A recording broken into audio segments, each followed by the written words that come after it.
It is therefore necessary to apply Tier 3 measures across a much wider area of the east and southeast of England, including Portsmouth, Gosport and Havant in Hampshire. These changes will take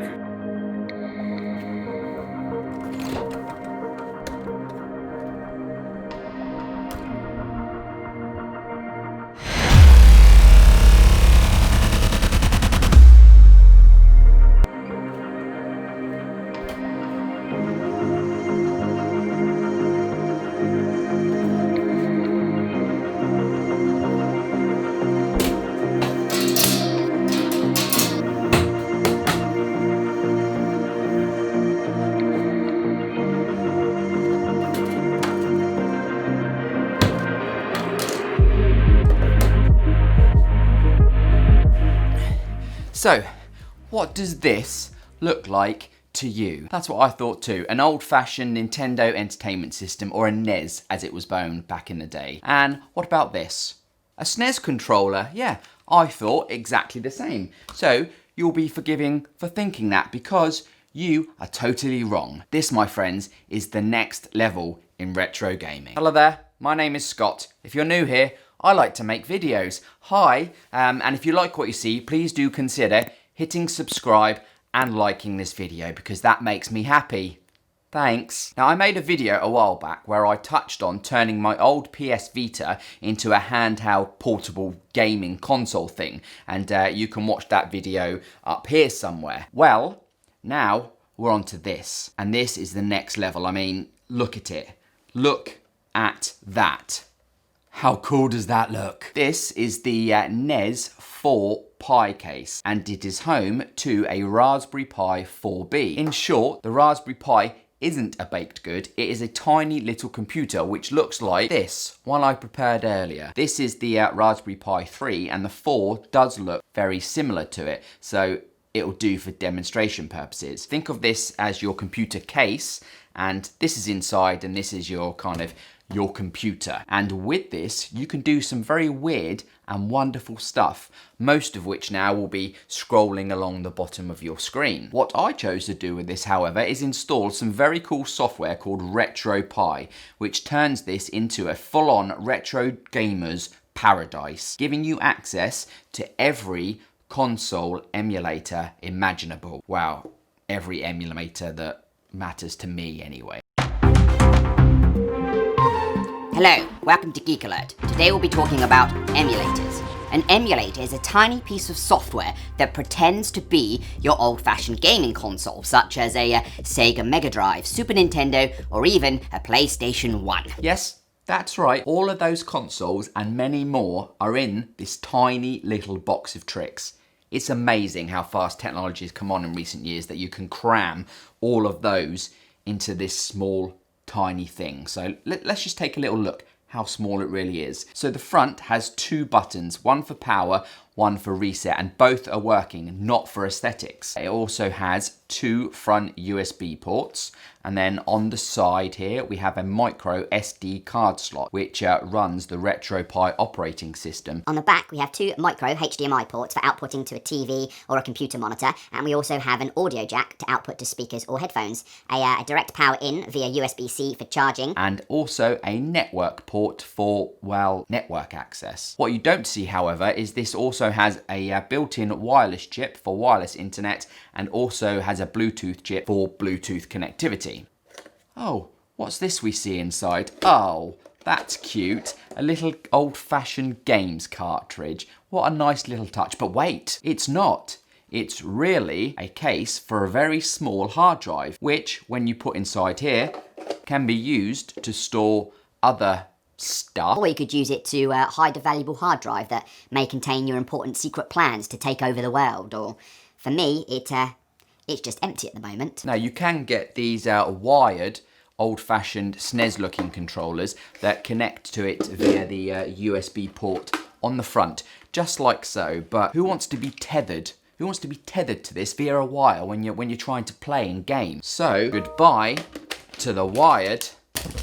Hello to the wireless. This is the 8BitDo SF30 Pro gamepad, which, as you've guessed, is a Bluetooth controller which conveniently connects to the Bluetooth on the Raspberry Pi for a wire-free gaming experience. And if you're interested, it also charges via USB-C. Should we hook it up? Should we have a little try? Should we have a little game? Yes, let's do that. But before we do, please listen to this.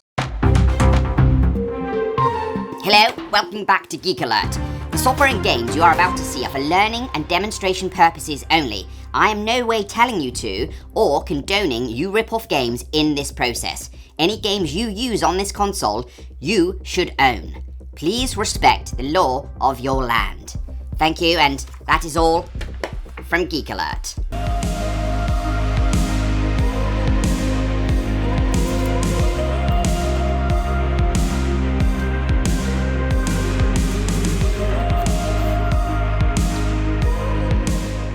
A little bit annoying that it doesn't have a full-size HDMI port on it. So you're going to either need a HDMI to micro HDMI cable or an adapter to be able to use it, which isn't a problem for me because I have 1,000,001 cables, but it may be a problem for the normal user. So make sure you've either got the adapter or you've got the correct cable, because I can see that being an issue for some. And a little tip, always use the official Raspberry Pi charger that comes with the device, because I didn't do that. And now my Raspberry Pi 3 is as dead as a doornail.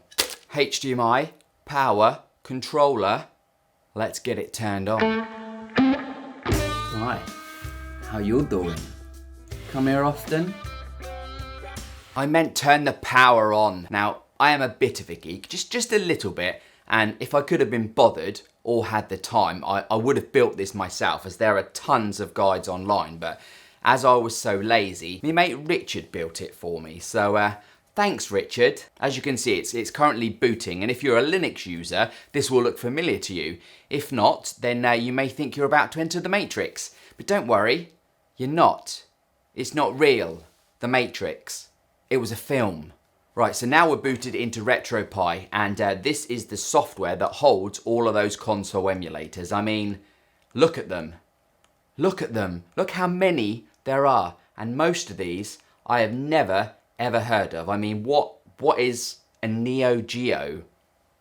Once you've decided which emulator you want to play with, you're going to need to choose your game. Very easy. Games are referred to as ROMs, and you're going to need to download these from the internet. There are tons and tons of sites offering ROM downloads, but remember to stay legal, people. That's a whole lot of games for demonstration purposes only. So once you've found the ROM that you want to use and you've copied it to your Raspberry Pi, it will appear in the list of games. And that's basically it. Sit back, enjoy, and reminisce about your favourite childhood games.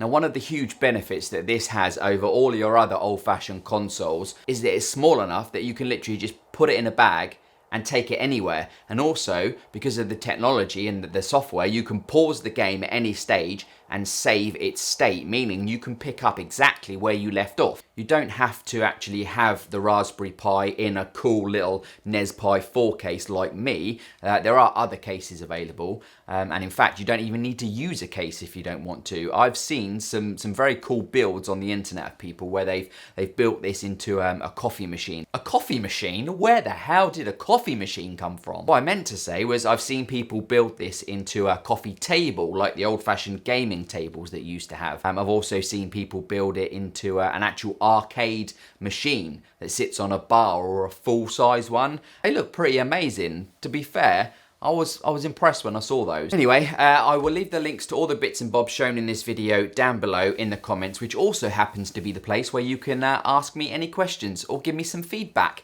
Thanks. Right, that's basically it. Don't forget, like, subscribe, all of that wonderful stuff. Time for a more retro gaming, and I will see you in the next video. Goodbye, internet. Throw this shade on me, like they all hate on me. Don't bring that rage on me. Why they throwing shade on me, like they ashamed on me? I thought what it